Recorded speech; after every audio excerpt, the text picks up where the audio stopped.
Welcome to Transformative Principal. I'm your host, Jethro Jones, and you can follow me on Twitter at Jethro Jones.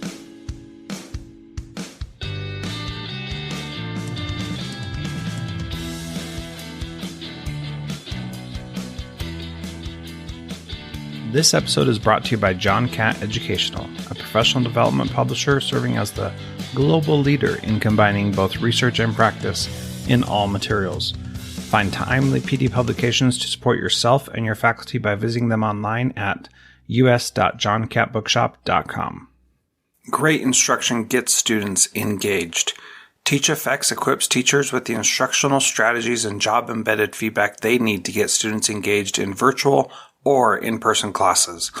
Learn more about TeachFX and get a special offer at teachfx.com/transformativeprincipal.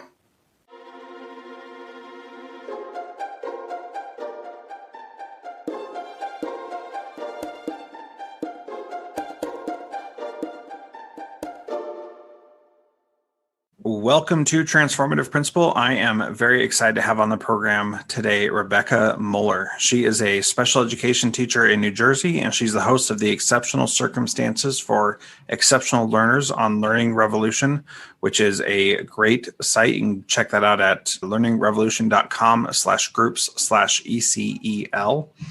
She's been a special ed teacher for 12 years. She has a master's in education and a certificate in educational leadership from the University of Pennsylvania. Rebecca, welcome to Transformative Principal.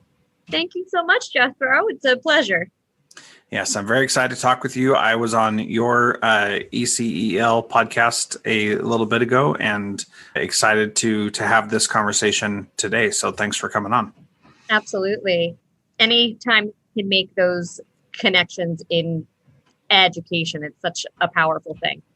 Yeah, it sure is. I agree. And being able to talk with people from all over the world and country about the different things we're facing and the challenges we're facing is one of the highlights of what I get to do. So I'm excited about that. Today, we're going to talk about breaking down the need for control in our classrooms. And so we're going to have a free-flowing discussion about that idea. And with Rebecca having a perspective as a special ed teacher and me having a perspective as an administrator and parent of a student with special needs, it'll be, I think, a good conversation. So I'm excited to see where it goes. Let's get started by first defining what you mean by the need for control. What does that look like in your definition, Rebecca?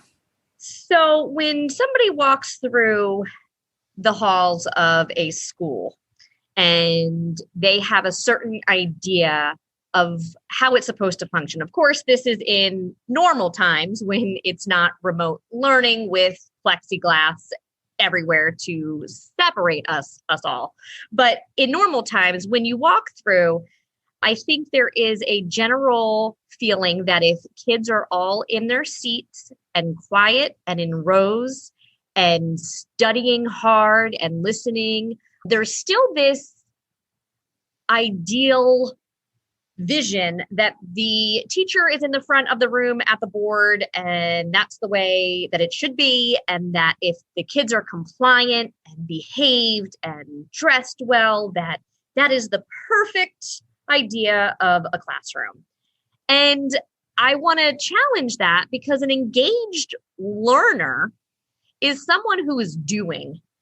And in my own classroom, I would rather have a noisy classroom with kids laughing, having a good time, and by result of that, also learning the material, whatever it is that we are doing on that day.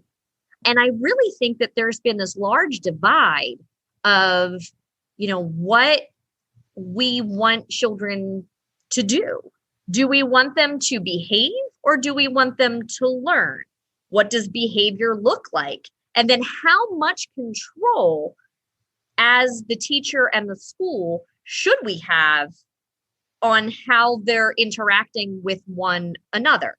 One of the first conversations that we had, Jethro and I really focused on how we have spent so much time on safety in the public education setting, which is so important, but we've kind of forgot that our main purpose is education.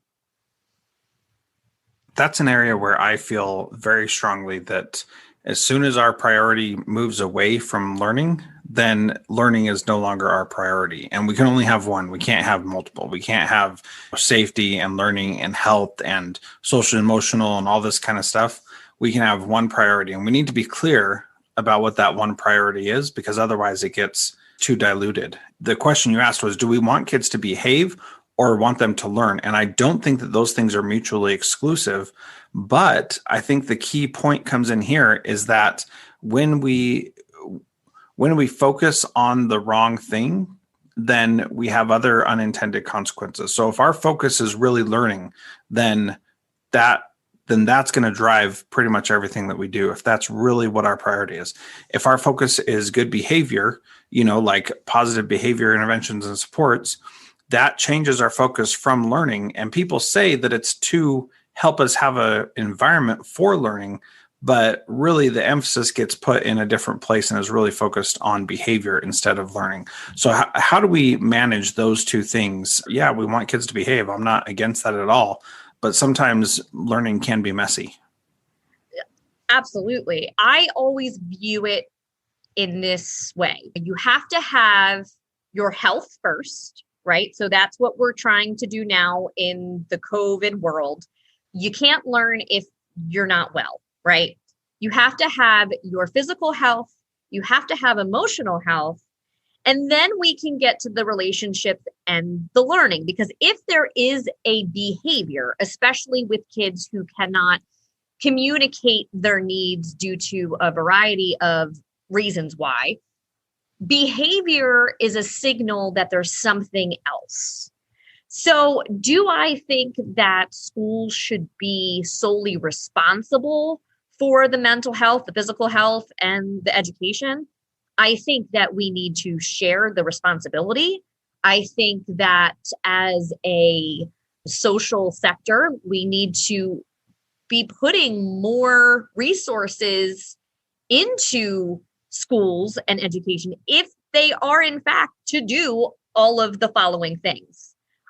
We can't focus on just the learning when there are so many other issues. But when it comes to behavior, instead of controlling it and putting a kid on a chart, and whether he's green or red or a yellow chart, and all these fancy systems that take so much time and take away from the teacher's ability to really get down to the things that she needs to do.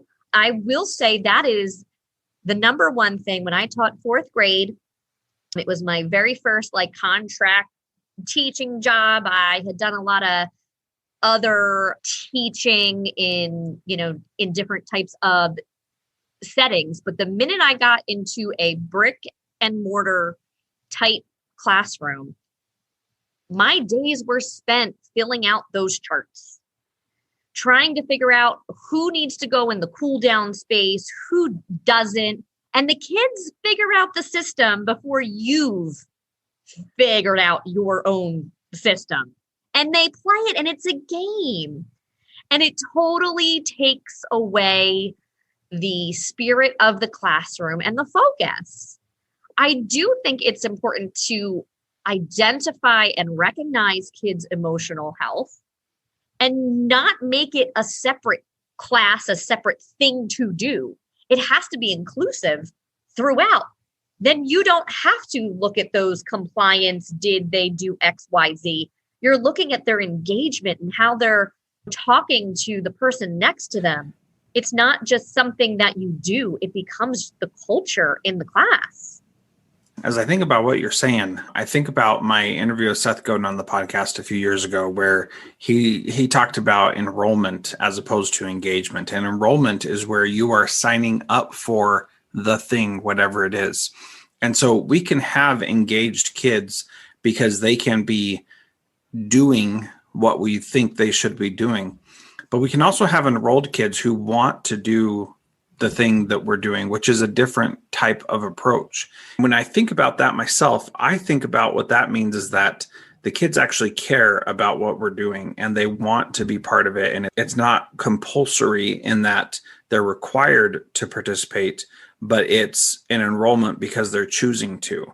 And even though school is compulsory, at least here in the United States, and kids have to go to school and have to, be enrolled in some sort of program, that doesn't necessarily mean that it has to look the same for every single student. And in my experience, every time I've given kids, regardless of their ability level, the opportunity to choose, they have been more enrolled, more engaged, more eager to participate than when it's being forced on them.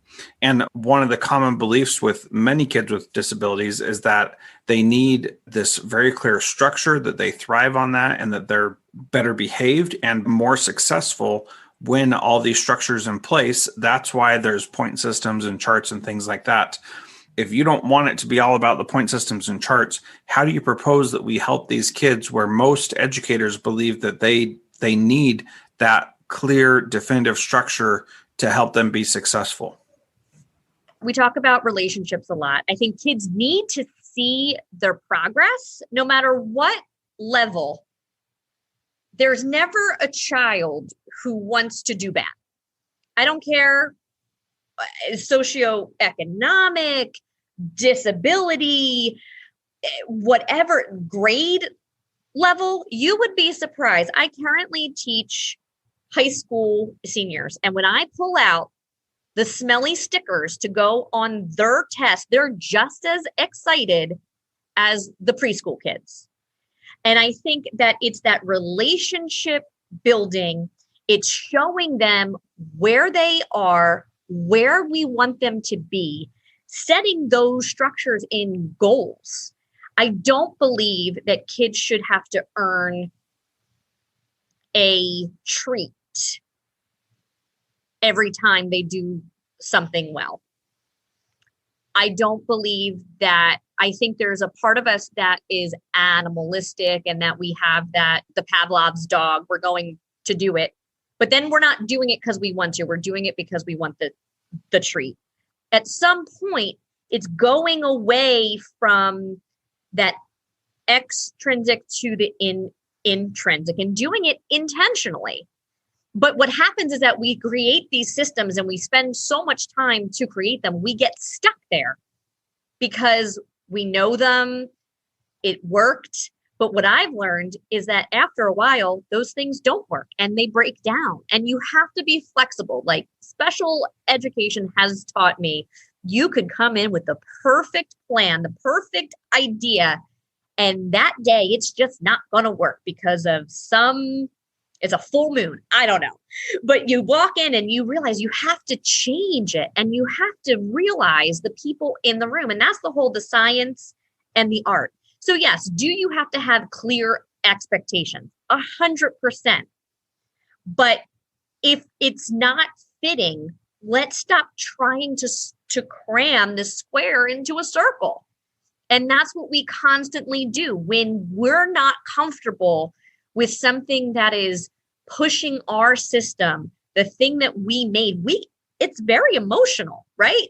Like teaching, and the thing we don't talk about is how emotional it is when we want the kids to do well, and when they don't, we take it home and it hurts.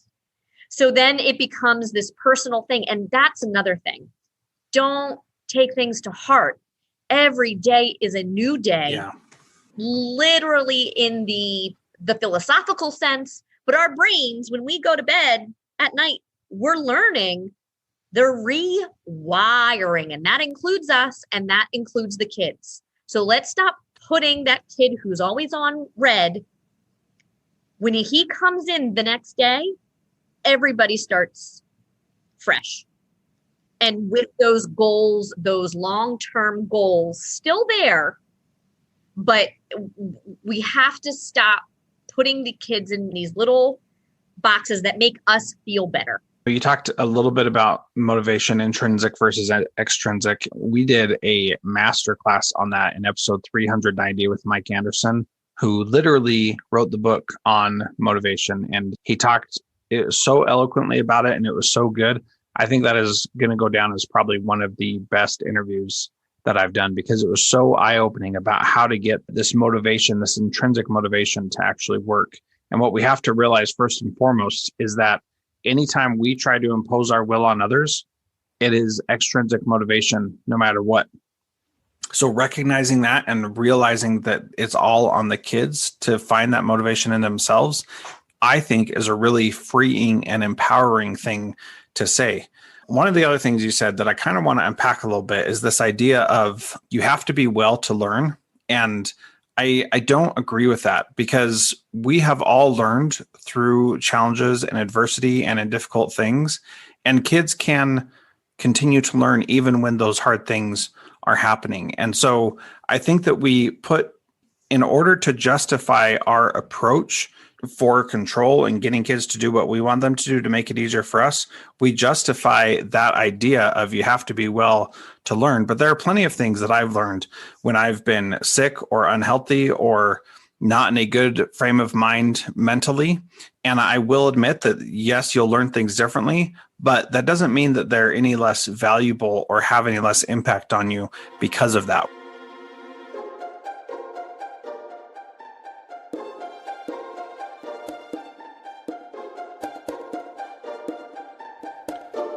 John Catt Educational supports high-quality teaching and learning by providing publications that are research-based, practical, and focused on the key topics proven essential in today's and tomorrow's schools. The latest John Catt publications include a book whose bold, transformative ideas amaze and infuriate people around the world, according to one reviewer, a title from global leaders in curriculum planning, practice, and retrieval, one book that says stop talking and start doing with regard to teacher well-being, and much more. These books, used by educators of all roles across North America and worldwide, amplify fresh, engaging voices with practical strategies to create transformative change. Learn more in our show notes at jethrojones.com/podcast. During COVID, every teacher is a new teacher. That's why innovative school leaders are turning to TeachFX, whose professional learning platform doubles student engagement online or in person. To learn more about TeachFX and get a special offer, visit teachfx.com/transformative principal. I created a new podcast with my friend Frederick Lane called Cybertraps. We are exploring the myriad risks and adverse consequences that can arise from the use and misuse of digital devices and electronic communication tools. Please subscribe to the Cybertraps podcast, and if you like it, please give us a rating. Here's an excerpt from an interview with Eric Stevens on the value of identity and being ethical in our work with underserved populations. If I approach my research with the intention of helping a group of people, but I am using the data that they themselves have created and have been replicated by their own personal identity, replicated over and over and over and over, my research is already flawed ethically. Some people, that's not a big thing. For me, it was problematic because I didn't want to feel like I was exploiting people, but I still wanted to help. What I ended up creating was I wanted to understand the prison system at the language level across time and across space in the United States. Basically, I wanted to understand if we send a person to prison, we're sending them to a correctional facility with correctional officers, and we give them handbooks to say, hey, this is what you should be doing. What I wanted to answer was at the language level with the technical documents that we hand to an inmate, what are we correcting them to? To what standard are we asking them to be at the language level? Check out more from this interview at cybertraps.com/7.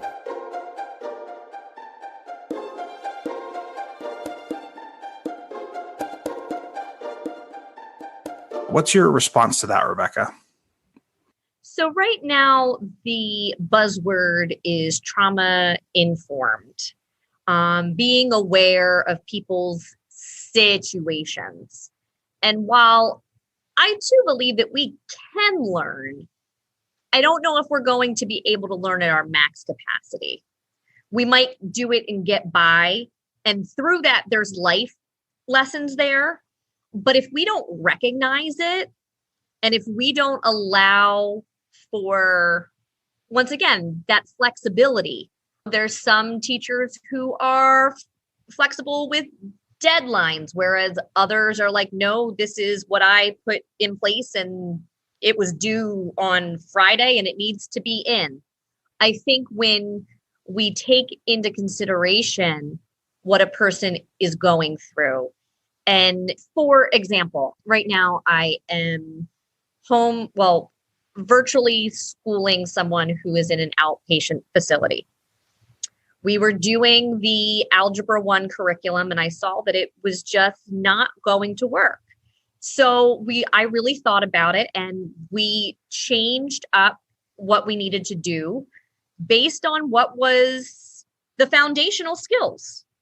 Being able to say, hey, I think that our Common Core standards, our test scores are not improving because of them. We have to see the whole picture and realize what's important right now. And I think that's what I mean when you have to be well.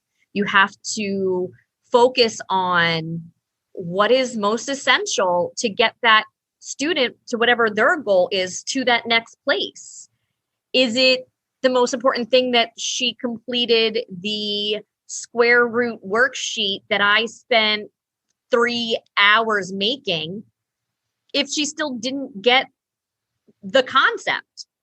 So then I have to change and realize, what is it that I really want them to take from this lesson versus saying, guys, you didn't complete it again. All right, we're going to do it again because you don't get it. Well, why is it not working? And being able to have those conversations, depending on the level, talking to the kids too. I've seen it work across levels. Something that we did in my one class was this plus minus delta chart.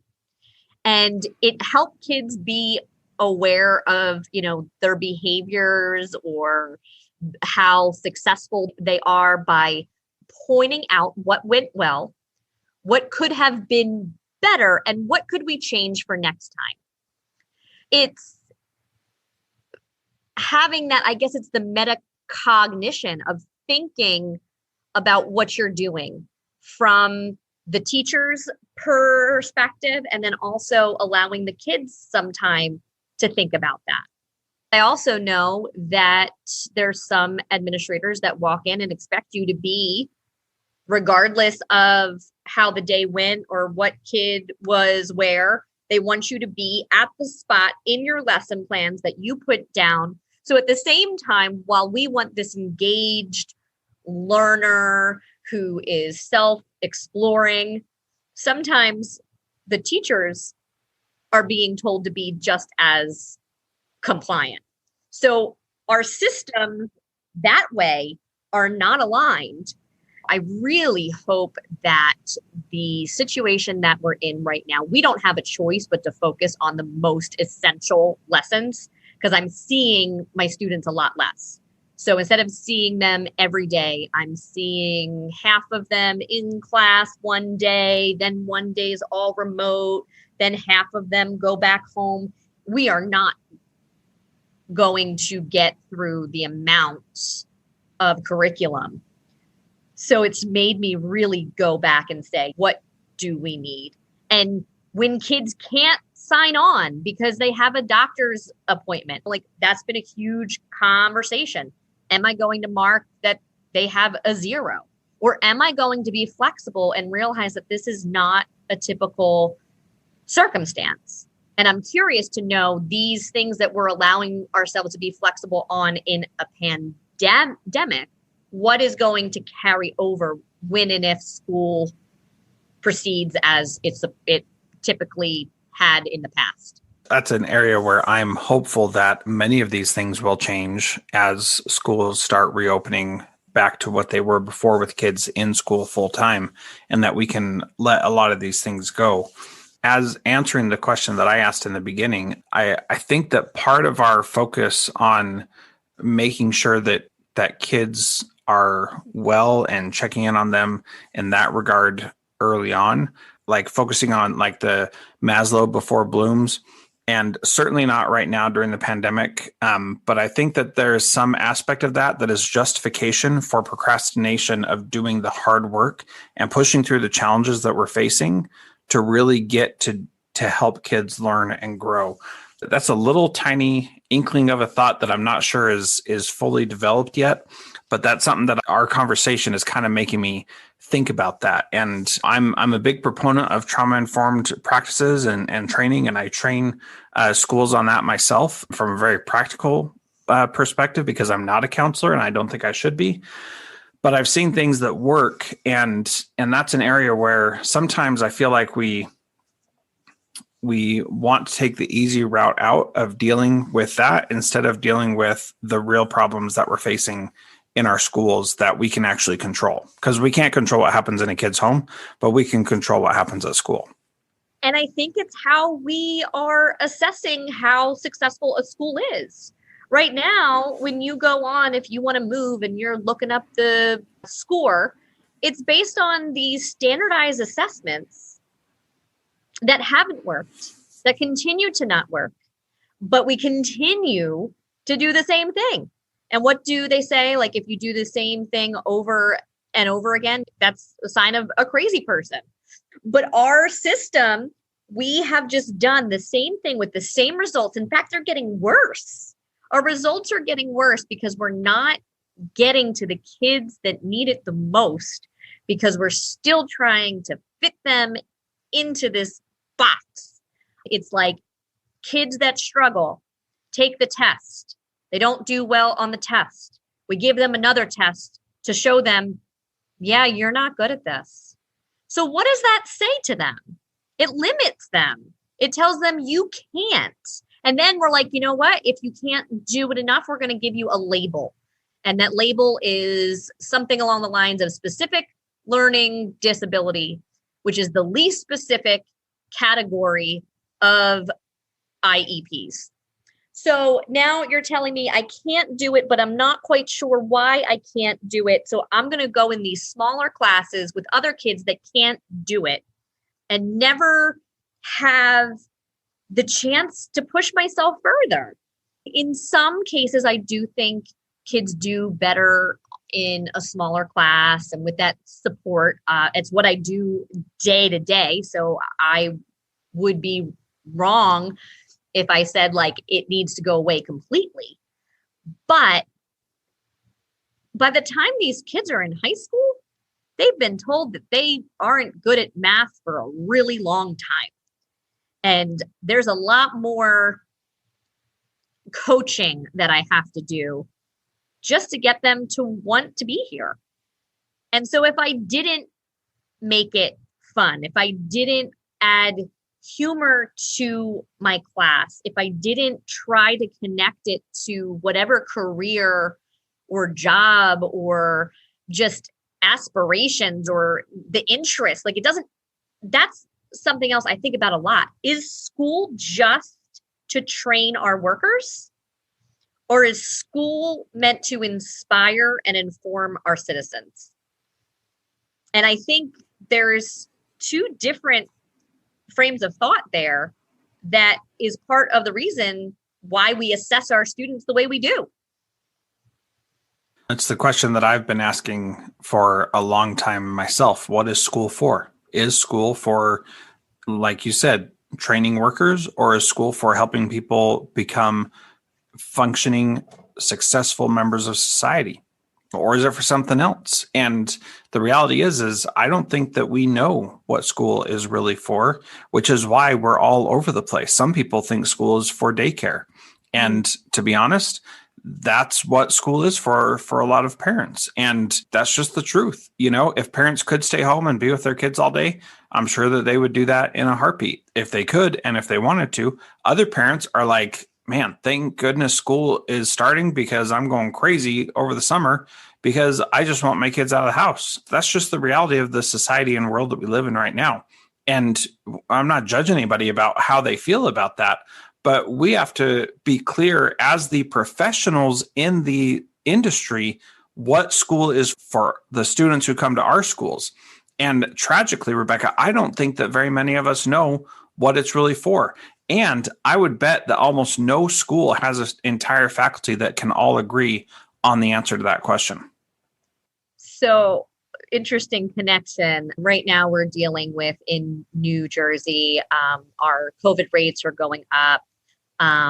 Last week was optional work from home. This week we were told that we should come into the building after the Thanksgiving break. The kids will not be reporting, but the teachers are supposed to, because even though we're not considered essential workers, we are considered, I forget how they phrased it, infrastructure necessary.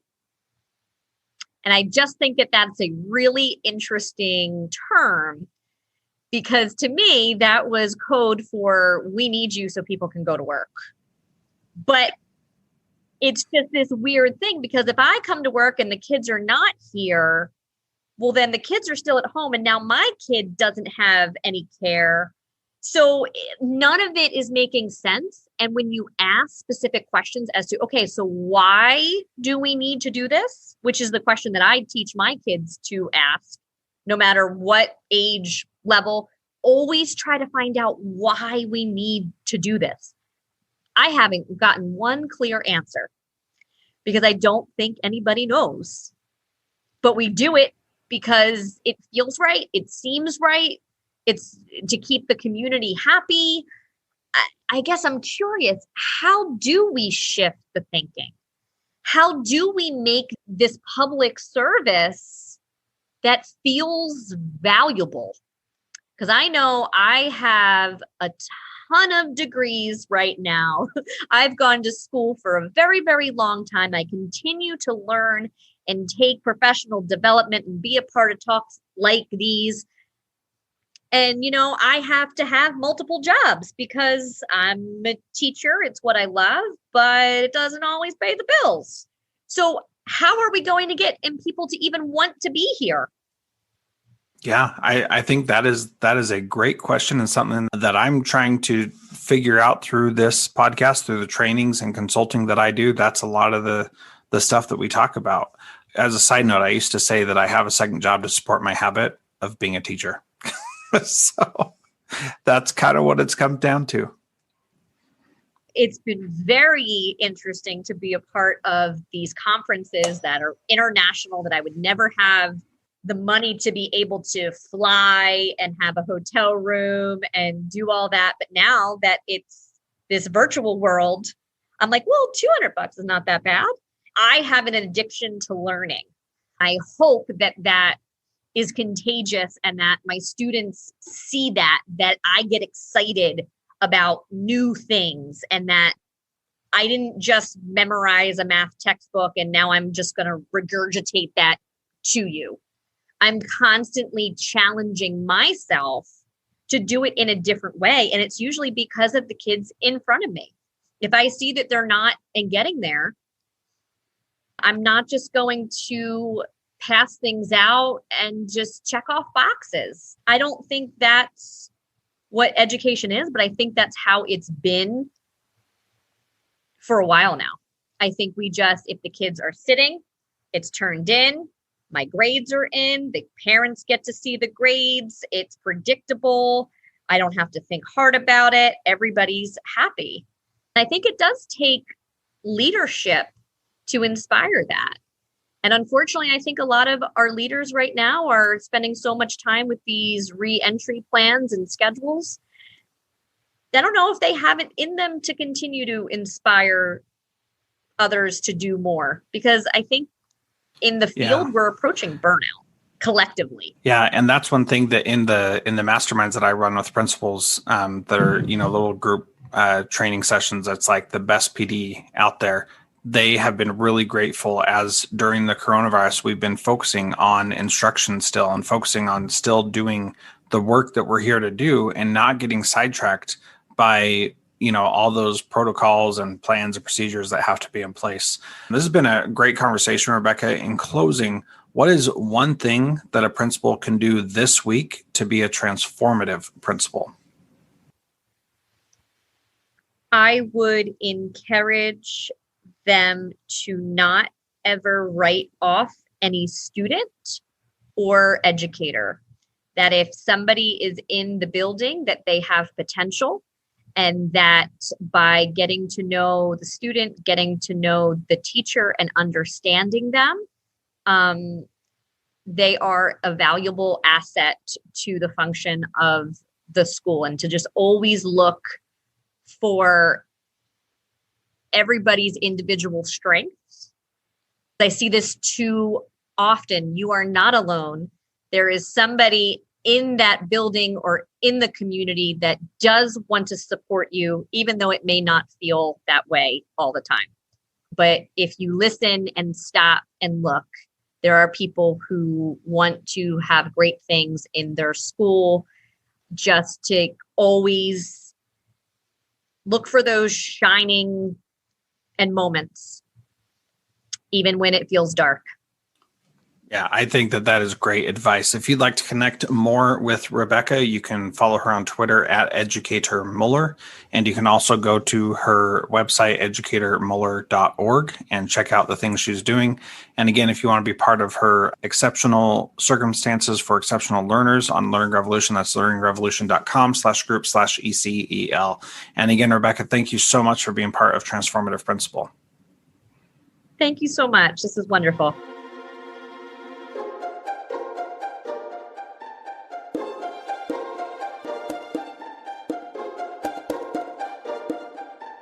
Thank you to our valued partner, John Catt Educational. If you are a leader looking to make transformative change by providing yourself and your leaders and teachers with professional development that is research-based and rigorous, yet easy to digest and full of practical strategies, check out the latest publications from John Catt.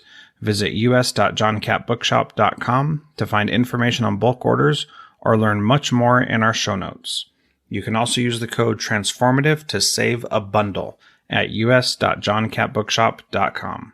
School principals across the country are using TeachFX's virtual PD and job-embedded feedback to boost student engagement during COVID.